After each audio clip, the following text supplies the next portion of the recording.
Hello everyone, আজকে আমি তোমাদের সাথে একটা চটপটা খাবার শেয়ার করব, যেটা হচ্ছে একটা লঙ্কার ইনস্ট্যান্ট লঙ্কার আচার। এটা কিন্তু লুচি, রুটি, পরোটার সাথে খেতে দুর্দান্ত লাগে, ইভেন ভাতের সাথেও খুব ভালো লাগে।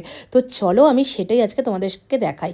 তো প্রথমেই লঙ্কাগুলোকে ভালো করে ধুয়ে আগে একটু শুকিয়ে নিতে হবে, যাতে কোনো রকম জল না থাকে। এরপর এরকম ছোট ছোট করে কেটে নিয়ে তার মধ্যে পরিমাণ মতো দিতে হবে কাসুন্দি, আর একটু বেশি করে দিতে হবে ভিনিগার। ভিনিগারটা দিলে এটা কিন্তু সহজে নষ্ট হয় না। এরপর দিয়ে দেবো 1 চামচ আমচুর পাউডার, আর তাতে এবার মিশিয়ে নেব ব্ল্যাক সল্ট মানে বিট নুন। আর তাতে 1/2 চামচ আমি লেবু দিয়েছি, কারণ বেশি লেবু দেবো না, অলরেডি ভিনিগার দেওয়া আছে। আর এটাকে ভালো করে মিশিয়ে নেব, যেন প্রত্যেকটা লঙ্কার গায়ে মশলাগুলো খুব ভালো করে যেন লেগে যায়। আর এইটাকে তোমরা কিন্তু অনেক দিন ধরে স্টোর করে রাখতে পারো একটা এয়ারটাইট কন্টেনারে। আর এটা কিন্তু রোদে দেওয়ার কোনো প্রয়োজনই নেই, তোমরা এটাকেই এইভাবে খেতে পারো। আমার কিন্তু এটা দুর্দান্ত লাগে, তোমরা অবশ্যই বাড়িতে ট্রাই করো আর আমাকে জানিও যে কেমন হয়েছে।